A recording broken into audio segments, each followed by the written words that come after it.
Bueno, pues nada, bienvenidos. No sé cómo poner esto. Vale. Lo primero de todo, bueno, recordar, pues si ninguno se había dado cuenta, estamos en el evento Anfitrionas Hablemos de Tecnología. Es nuestra 7ª edición, es la primera vez que hablamos con un evento internacional.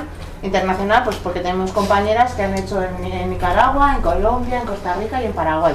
Nicaragua empezó ayer, Costa Rica, el resto empezarán hoy un poquito más tarde por la diferencia horaria.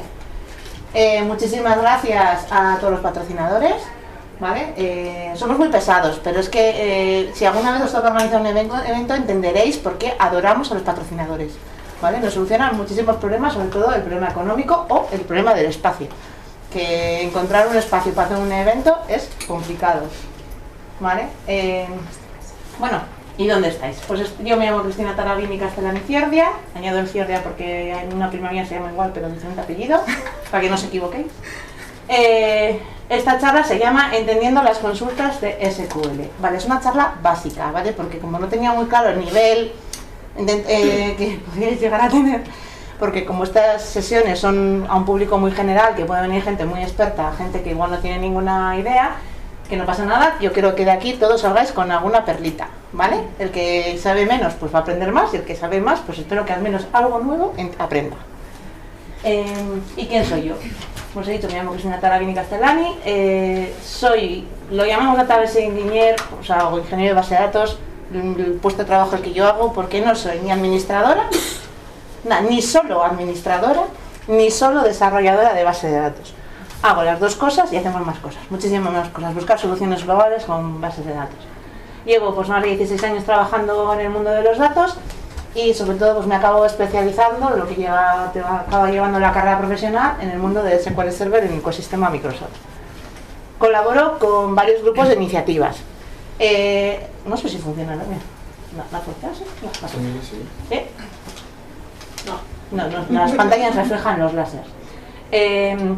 Power Platform Euskadi es el grupo que estamos ahí, Inés y yo y otros 6 compañeros, nosotros estamos 8 en la organización, que es para hacer charlas y sesiones acerca del Power Platform allí en donde yo vivo, en Bilbao, Women for Technical Talks, que yo creo que no le conocéis, ¿vale? Y Spira Steam, que llevo ya 2 años colaborando con ellos, que es una iniciativa de la Universidad de Deusto, en la que vamos a los colegios y hacemos 6 sesiones con los niños de sexto de primaria o así, trabajando diferentes aspectos, pero sobre todo el objetivo es que no pierdan la inspiración técnica, porque hoy en día, como la tecnología está en todas partes, piensan que no es necesario estudiar una carrera técnica, porque tú estudias marketing y te hablan de tecnología, tú estudias. Entonces, bueno, para que no pierdan la inspiración y se centran también mucho en enfocar que no hay un género en las tecnologías, ¿vale? Aquí os dejo mi QR, donde vais a encontrar el enlace a mi blog, que es Data Crazy World, y en mi LinkedIn y bueno, más cosas. Bueno, intento escribir una vez al mes, ¿vale? Soy poco constante, pero este mes he tenido mi razón, que es que he estado enferma y no he podido escribir. Pero no os preocupéis, que el mes que viene irán 2. Bueno, ¿qué voy a hablaros? ¿Puedes un poco echar para atrás? Sí, sin problema. Ya lo más poco. Data Crazy World, un mundo loco de datos, ¿vale? No sé de quién es lo. ¿Ya? Ya, sí. Vale. ¿Qué vamos a hablaros? Quiero hablar hoy, pues voy a hablar un poco de qué es el SQL, qué tipos de sentencias tienen, las partes que componen una sentencia, cómo se ejecuta o cómo se entiende esa sentencia y sobre todo qué hace el motor de base de datos. Esto es muy básico lo que voy a explicar, o sea, luego se descompone en como más desengranajes y sobre todo yo me voy a centrar en la última parte, es en el motor de SQL Server, ¿vale? Bueno, SQL significa Structured Query Languages, ¿vale? Es un lenguaje de consultas estructurado. ¿Para qué se creó? Pues para bases de datos relacionales. Es un lenguaje que tiene muchos años, como veis aquí, se creó en 1970 y lo creó Code, que además fue en California, en el laboratorio de investigación de IBM. No sé quién, Vanessa estaba por ahí, que estaba haciendo un curso de SQL de IBM. Pues mira, son los que pusieron el granito de arena para crear el SQL. Y luego, ¿qué pasó? Pues que en el 86 llegó el ANSI, el Instituto Nacional Estadounidense de Estándares, y dijo, uy, qué bien, esto me parece un estándar que puede venir bien para muchas cosas. La ISO luego se quiso apuntar al carro en el 87 y ahí se estaba como diciendo que era algo como muy estándar para utilizar el lenguaje con las bases de datos, ¿no? Pero realmente el más extendido y el lenguaje SQL estándar más usado ha sido en el 92. ¿Qué es lo que ocurre? Pues que eso no se puede quedar atrás, se ha tenido como diferentes reformillas, ¿no? Ampliaciones, mejor dicho. Tenemos en el 99 es cuando ya metieron expresiones regulares, o la recursividad, o se crearon los triggers, o luego ya, por ejemplo, en 2016 que ya se metieron los ficheros JSON. Vale, es interesante decir más un poco para que os situéis un poco, que es una cosa que lleva muchos años y pues como toda la tecnología o evolucionas o mueres. Vale. ¿Tú trabajas con SQL? En el fondo sí, pero yo por ejemplo, como trabajo con SQL Server, trabajo con TSQL, que es Transact SQL. ¿Qué significa? Pues es una variante que parte del SQL 92 y que le mete algunas funcionalidades nuevas propias de Microsoft. Sobre todo son funcionalidades que te permiten hacer un desarrollo, una programación mejor con los procedimientos almacenados. Y si en cambio no eres del mundo Microsoft, estás en el mundo Oracle, estás trabajando con PLSQL, que es Procedural Language SQL. Bueno, tipo de sentencias. Tenemos las sentencias que te permiten manipular los datos. Esas son las más conocidas. La select, que te permite recuperar o seleccionar los datos que tú quieres. La insert, que insertas, actualizar o borrar.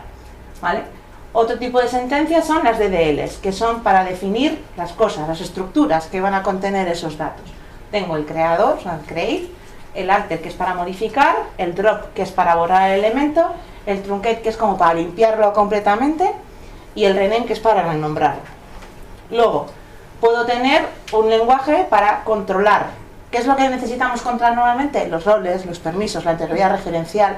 Es decir, para eso tengo las sentencias run, que es otorgar, o revoke, que es quitar. Y luego, por último, ahora más tipos, pero bueno, estos son los más comunes, tienes el Transaction Control Language, el TCL, que es para administrar las transacciones. El commit, que es para confirmar, o el rollback, que es para volver, revertir.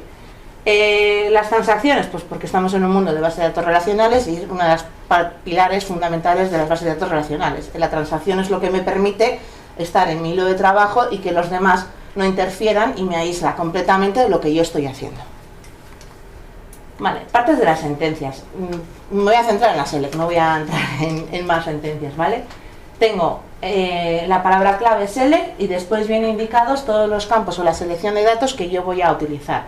Esta select no tiene por qué ser sobre campos concretos de la base de datos, puede ser cálculos de suma, concatenar campos, lo que sea. O sea, me permite, desde ahí os estoy diciendo lo que yo quiero que me devuelva. El from, donde me está indicando el origen, ¿vale? Este origen pues puede ser o bien una tabla, o bien una vista, o bien una función escalar, por ejemplo. También puede ser una subconsulta. Yo puedo hacer primero una consulta y su resultado introducirlo en otra consulta, ¿vale? Bueno, dentro del from, que no está puesto aquí, puedes tener joins, o sea, elemento cuando cruzar varios elementos, ¿vale? El where, que son las condiciones con las que yo voy a filtrar los registros que estoy diciendo que quiero coger.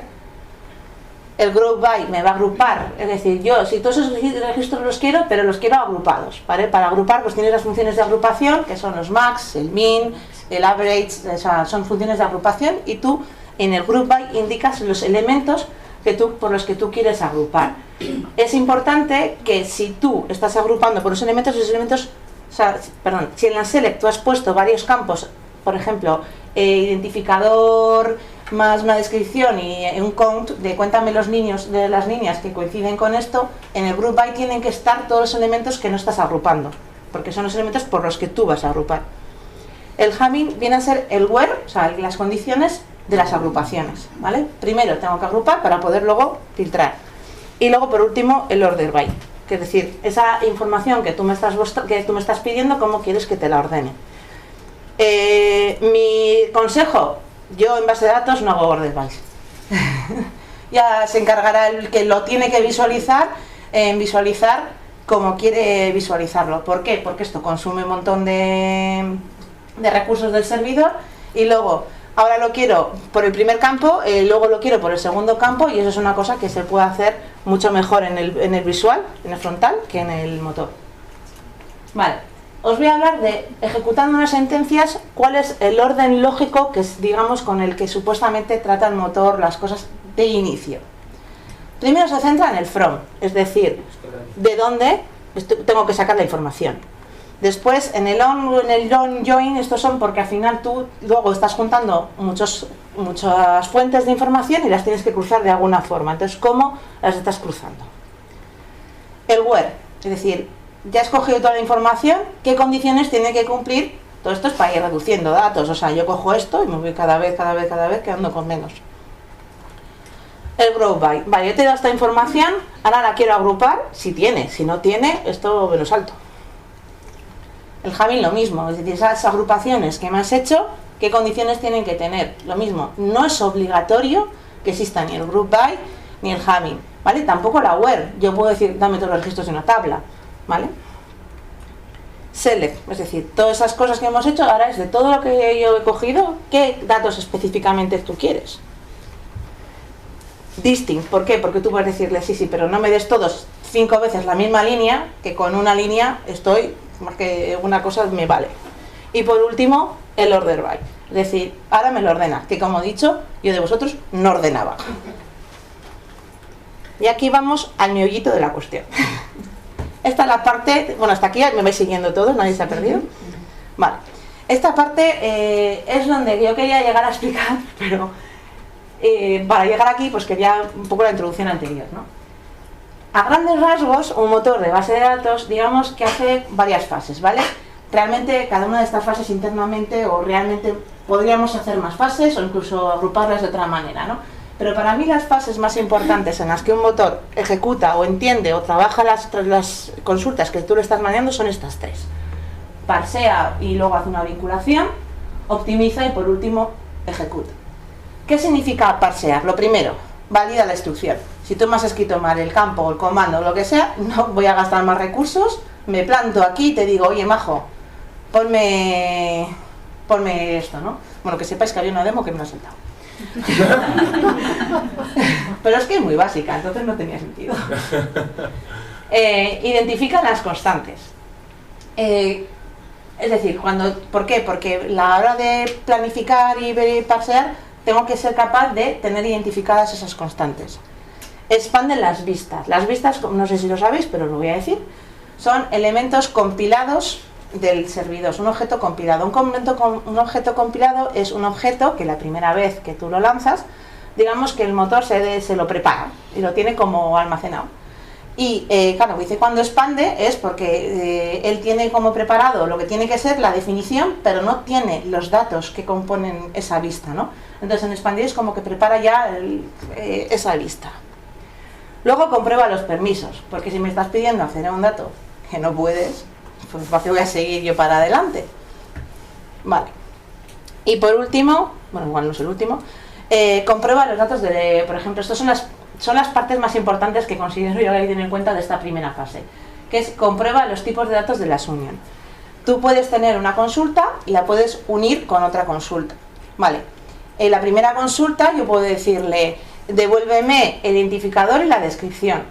Y en la segunda consulta yo puedo decir, devuélveme el identificador y el nombre, ¿vale? No tiene por qué llamarse igual el campo en la unión, ¿vale? No me va a fallar, eso va a ir para adelante y solo me falla si el campo descripción y el campo unión el nombre tienen diferente tipo. Lo que comprueba es que cada uno de los campos que me está devolviendo la primera consulta se corresponde su tipo con el segundo dato de la unión. Estas son pues validaciones que son importantes que hace antes de continuar el motor, porque si no está gastando recursos en vano. Vale, y esta está guay, porque dice, si yo te he ejecutado antes, ¿vale?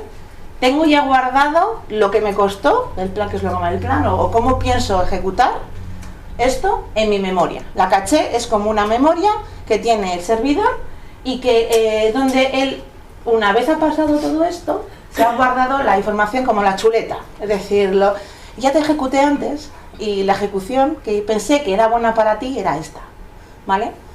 Cuando normalmente en los procedimientos almacenados, que son objetos compilados de base de datos, existe el plan de caché, o sea, el plan de ejecución en la caché, salvo que sean procedimientos muy complicados que entonces no se almacenan en la caché, y en ese caso, cuando el plan está en la caché, ¿cuándo se genera ese plan? La primera vez que se compila el procedimiento, la primera vez que se lanza. Pero dices, vale, lo he cambiado. Bueno, pues entonces se borra. Cuando haces un alter y has cambiado un procedimiento, esa caché se borra de ese procedimiento, no todos, que si no morimos, y limpia la caché cuando se vuelve a ejecutar el procedimiento y cuando la primera vez que se vuelve a ejecutar, vuelve a generar el plan. Vale, si ya tengo el plan, los siguientes pasos los hago más rápido, porque ya lo tengo. O sea, no como que me lo salto el siguiente paso, ¿vale? Esto, ¿cuántos habéis ejecutado un procedimiento la primera vez? Ha tardado bastante. ¿Por qué? Porque está generando la caché, el plan de ejecución. Y la segunda ha ido muy rápido. Vale, esas son dos razones. Uno es lo que estoy diciendo, ¿vale? Es decir, está el plan de la caché, entonces no tiene que volver a calcularlo. Y dos, puede ser porque los datos que has pedido en el primer momento estaban en disco, ha tenido que ir el motor al disco a sacar los datos y llevárselos a memoria, y como ya están en memoria, ahora te lo devuelvo más rápido, ¿vale? Pero la principal razón suele ser esta. O sea, es que la primera tiene que calcular. Que es al punto al que vamos. El optimiza. Bueno, lo llama optimiza porque lo llama el optimizador del motor, vamos, lo llama así. Mira los metadatos, esto me encanta. ¿Cuántos creéis que es importante los metadatos en un servidor de base de datos? Diego, muy bien. ¿Alguien sabe qué son los metadatos? Ana también, perdón que no he visto la mano. José Manuel. ¿Quién sabe qué son los metadatos en un servidor? O sea, ¿qué son metadatos? A todos, cuando hablamos de metadatos, a todos nos parece que son datos superficiales, ¿verdad? O sea, son datos, cuando hablamos en Power BI, los metadatos son descripciones o campos que... Bueno, hay más metadatos, pero muchas veces lo relacionamos con información que me da más información, pero que igual no es tan trascendental, y todo lo contrario, es muy trascendental, ¿vale? En el caso del motor de base de datos, una de las informaciones fundamentales son las estadísticas. Las estadísticas, hay dos tipos de estadísticas, las estadísticas de las como no hay más, pero yo siempre voy a decir una o dos, pero porque tengo que focalizar aquí que os lleváis una idea básica. Estadísticas tienen las estadísticas de columna, es decir, el motor, cuando tú estás metiendo datos en las bases de datos y estás haciendo consultas, va guardando estadísticas, que es la información que, digamos, que describe el contenido de esa columna. Por ejemplo, si yo tengo una columna que se llama estado, ¿vale? Mis estados son 3 valores, abierto, cerrado, pausado. Él va a decir, pues va a tener una estadística muy pequeñita, porque dice, solo tienes 3 valores posibles, de cada valor aproximadamente, pues tienes estos datos. Vale. Luego tenéis las estadísticas de los índices, que eso ya son un poquito más complicadas porque van en función de cómo esté compuesto el índice. ¿Vale? Hablando de los índices son importantes, ¿vale? Una de las comprobaciones que hacen los metadatos es si lo que estoy pidiendo está indexado, ¿vale? Si no está indexado, pues me va a costar más encontrarlo, porque en la mayoría de los casos me está obligando a recorrerme tablas completas. Si ya está indexado, puedo acceder a la información de manera directa. Luego, pues dentro de los índices está la densidad, los histogramas, que es un poco relacionado con las estadísticas. El histograma tiene sentido si el índice solo tiene una raíz, ¿vale? Si es un índice compuesto de muchas raíces, es más complicado navegar por los histogramas. Vale, y esto es importante. Información como metadato, digamos, también se clasifica la información del hardware del servidor. ¿Cuántos trabajáis con SQL? Vale. ¿Cuántos os dicen, esto en producción va muy lento? ¿Cuántos? ¿Vale? Está bien. Y lo bajáis a desarrollo y va súper rápido. ¿Vale? ¿Por qué? Perdona, ¿tu servidor de producción tiene las mismas capacidades de hardware que tu servidor de desarrollo? No. Normalmente el de producción es el pepinazo y el de desarrollo o es el viejo o el ordenador personal o lo que sea. ¿Por qué? Porque esa información está cacheada también en la metadata del servidor, ¿vale? Cuando tú se ejecuta, se prepara todo el motor de SQL Server, dice, dispongo de 8 cores, 200 gigas de RAM, y lo que sea. Y en cambio de desarrollo, pues son 3 cores, 150 gigas de RAM, o sea, va a diferentes volúmenes. Hay formas de engañar al motor, ¿vale? Para que en desarrollo te ponga la información de producción. Pero ¿qué pasa? Cuando tú le engañas, pues no puedes hacer actualizaciones de estadísticas y esas cosas, porque entonces en cuanto actualices machacas la información que has bajado de producción para acá. Esto, por ejemplo, a nosotros, en mi caso, en mi empresa, nos obliga a tener un entorno de preproducción virtual que normalmente para la gente que nos dedicamos a la parte de base de datos es el que utilizamos para hacer ciertas pruebas de tuning, de optimización que no hacemos en producción, porque obviamente no es bueno hacer pruebas en producción. Pero bueno, a veces hacemos el guión bajo Chris, lo lanzamos por nuestra cuenta y está bien. Vale. Otra de las cosas que hacen la optimización es cuando yo tengo múltiples tablas o elementos de origen que voy a consultar, que las estoy uniendo, ¿vale? Hacen una combinación, el motor coge y empieza a hacer combinaciones de joins a ver cuál es la mejor combinación. Es decir, no porque yo ponga tabla 1, tabla 2, tabla 3, va a seguir tabla 1, unión tabla 2, unión tabla 3, no. ¿Vale? Hace unas combinaciones heurísticas que al final lo que está buscando es conseguir cuanto antes el menor número de registros posibles. ¿Vale? Y en base a eso es lo que luego se queda. ¿Vale? No nos engañemos porque hay veces que no... Pero bueno, os voy a decir la frase que más nos gusta en mi departamento. Los caminos del motor de base de datos son inescrutables. O sea, él tiene un montón de información, que obviamente tú no accedes a tanta información, porque hay información en memoria, información, bueno, un montón de información, y a veces te sorprendes de, ¿y esto por qué lo hace así, no de otra forma? Bueno, pues es por eso, porque los caminos de esos son inescrutables. Vale, y con toda esta información, más cosas que hace, que no os voy a contar para no liaros más hoy, calcula el plan de ejecución que le corresponde a esa query que tú estás lanzando. Importante lo que viene ahí. No calcula el mejor de los mejores planes de ejecución. Calcula el plan de ejecución suficientemente bueno para aquí, para esta ejecución. ¿Por qué? Porque si es muy complicada la query, tardaría más tiempo en hacer todos los estudios de todas las posibles combinaciones posibles que en lanzar la ejecución. Entonces, claro, llega un momento que no puede perder, dice, a ver, ya, o sea, con estos ya lo considero que es suficiente, ¿vale? ¿Cuándo pasa estas cosas? Pues bueno, si sois un poco, es que no sé si se va a ver, sois un poco frikis, vais a coger el plan de ejecución que os va a devolver el motor y vais a convertirlo en XML.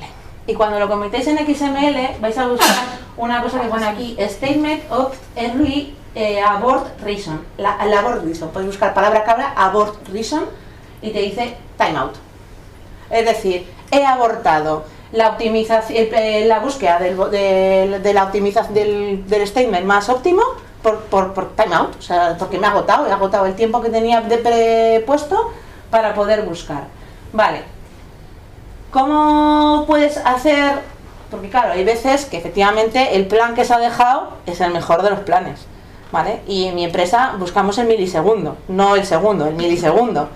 Entonces, una forma de hacer que no se salgan por timeout, que hay formas de modificar el tiempo destinado a tal, que no lo aconsejo, o si lo hacéis en un entorno controladito, es con los query hints.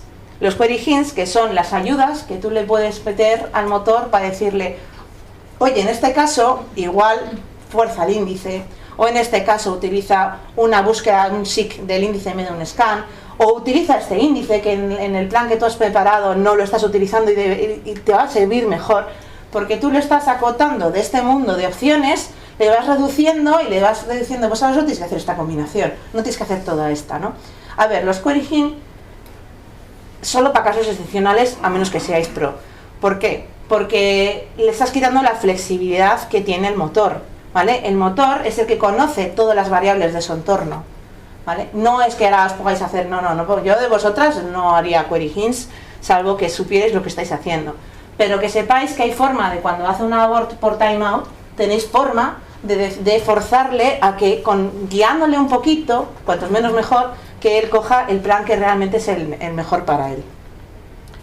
Bueno, no sé cómo voy el tiempo, pero ¿y qué hace el motor después con toda esta información? Tachán, ejecuta, ¿vale? Y si ha cogido, pues ha cogido y ha guardado el plan de ejecución, y si la siguiente vez vuelves a lanzar la ejecución, ¿qué es lo que ocurre? Que me salto este paso, porque como tengo el plan en la caché, hago pim, pim, pim, pim, pim, pim, pim, pim, pim, pim, y me voy a este, ejecuto. Conclusiones. El SQL nace como un lenguaje para las bases de datos relacionales, ¿vale? Hemos visto que hay diferentes sentencias en función del tipo de acción que queráis hacer sobre la base de datos, pues tenéis un tipo de sentencias u otro. que la sentencia se puede dividir en partes y estas partes luego las puedes ejecutar, se ejecutan, entre comillas, en un orden lógico. Empieza a tratar primero el del origen. Una cosa a mí que me llama la atención, ahora que he metido un poquito la patita en Power BI, es que el lenguaje M, precisamente, si no me equivoco, que me corrijan aquí los expertos de Power BI, lo primero que hace es hablar del origen, ¿no? Empiezas con el let. ¿Por qué? Es el origen lógico. ¿Por dónde voy a empezar, no? SQL cuando se planteó empezó de, no, dame estos campos y ahora yo te digo dónde. Y por último, las tres partitas, que yo digo que os digo, esto es más complicado que todo esto, pero con que os vayáis con esta idea es suficiente. El motor primero parsea y ve si puede seguir adelante y está todo bien. Después optimiza, lo que os he dicho, no el mejor de los planes, sino el que él considera que es suficientemente bueno. Y por último, ejecuta. Y bueno, aquí os pongo un poco bibliografía variada que he utilizado, he hecho un remix de todo.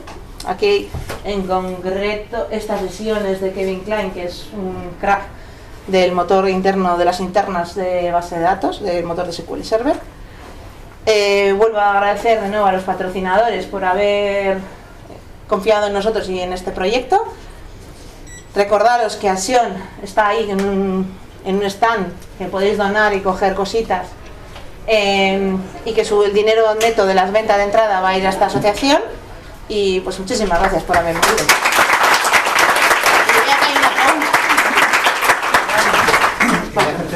Una pregunta. Yo con SQL sí he trabajado mucho, pero no con SQL Server, sino con sentencias de SQL.